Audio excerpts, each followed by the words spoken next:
Let's talk about some unique ideas to start your own online business in 2020. I know, you're all home, stuck, or working reduced hours, or maybe not working at all.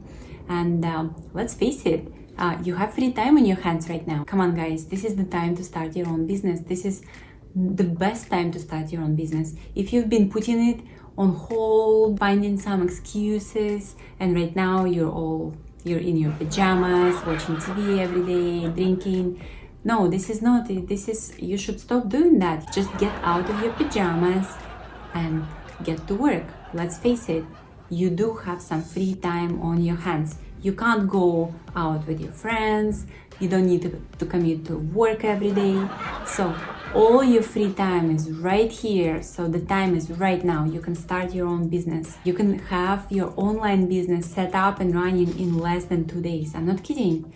That's how long it takes. It takes less than 2 days. First of all, let's see what type of business is the best to start right now. Number one, online business is online service business based on your knowledge. So think about like online courses, or think about mobile apps or some subscription services. They are based on your knowledge. They are not based on the physical product. Number two is coaching service or manual physical service. Like think about physical therapy or some personal training or tutoring or cleaning, plumbing, hairdressers or some beauty services. So all of them are types of businesses, and I don't think right now it's a good time to start any type of this kind of business that you need to actually go out there and provide service to people, unless it's plumbing. I guess you can do plumbing in the house with no people. Okay, I'm kidding, you don't need to do plumbing. Let's move on to number three type of business. So number three is an online shop or e-commerce shop selling some tangible products.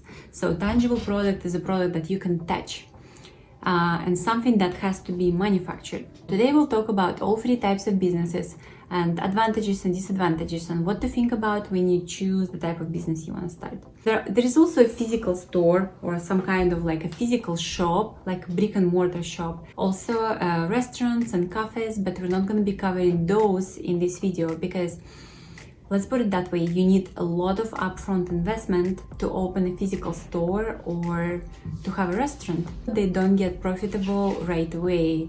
If you do decide to have or open your own restaurant, you have to have savings like to keep you going for at least a few years, because sometimes it's a cash business and it just doesn't give big returns.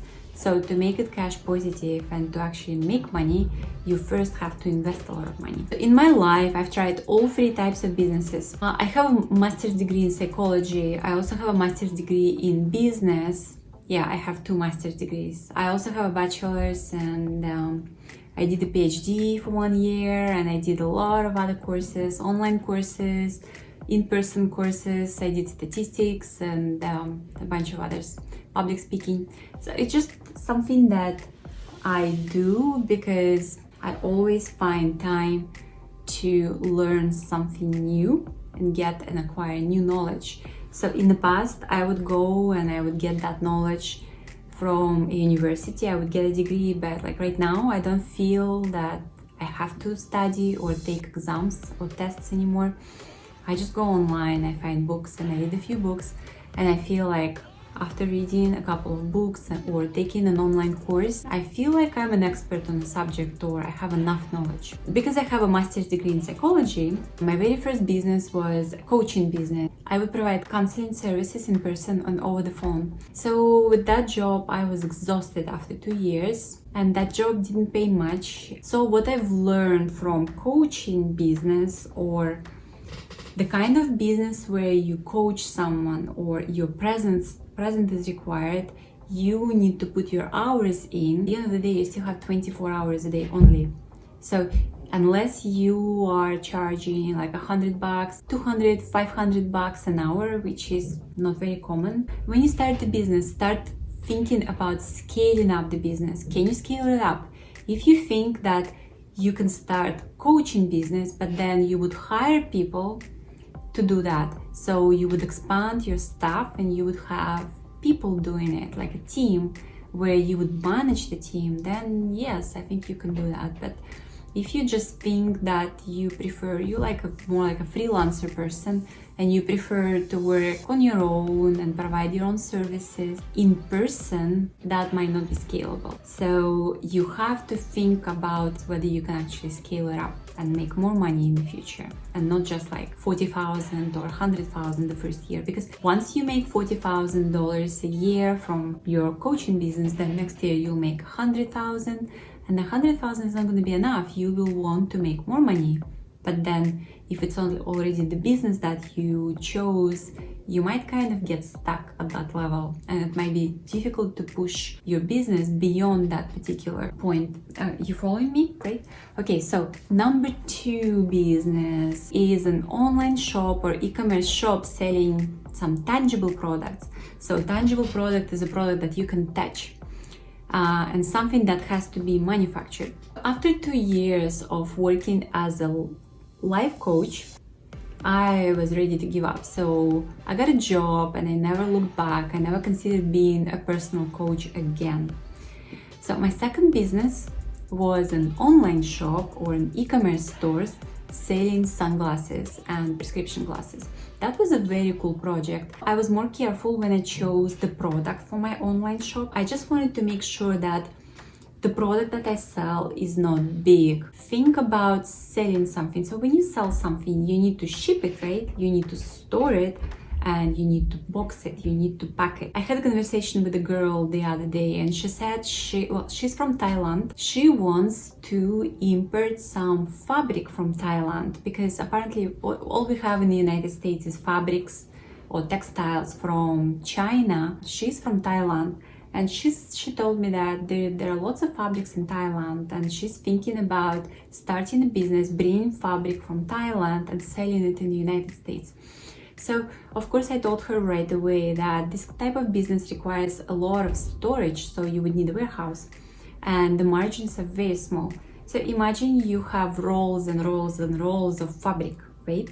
First of all, when you sell it, you need to cut a small piece, you need to pack it, and you need to ship it. And how much do you make on one small sale? $5? I don't know. So like a yard of fabric costs, let's say $10, right? Your costs of operation and your costs of buying the fabric are, I don't know, $5. So you make $5 on one sale. You also need package. So you need to package it and you need to ship it. That's your shipping costs. It's just right out here, like right out of the door. It just doesn't make any sense to have a business like that. So when you want to scale up and when you want to grow, then you need to rent a big warehouse, like a giant warehouse to store all the fabric. Anyway, I hope you're getting my point, right? Let's talk about my favorite type of business, online service. When you provide online service, you do not need a warehouse, right?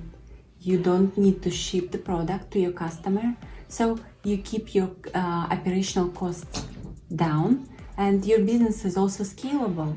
Why is it scalable? Let's say you have a restaurant, right? The number of people that can come to a restaurant is limited to the capacity of the restaurant. You cannot stretch it. It's not the case with the online service. When you provide a valuable online service based on your knowledge or somebody else's knowledge, you provide valuable information. So this business is scalable. You can reach out to any number of people. You can reach out to people in other countries. You can translate your knowledge and you can post it, you can market it worldwide. So depending on the subject, depending on what you're selling, you might be looking at a very profitable business in a very short period of time. Also, the setting up costs are very, very low. The margins depend on the business. So once you set up your online business based on service or subscription, you can then market your service, so you can bring more sales and you can bring more business to your website. So this type of business can grow steadily over the years and it can become very profitable business. Tap on the video below to find your own idea and set up online service business around your skill set and your knowledge. I'll see you next time.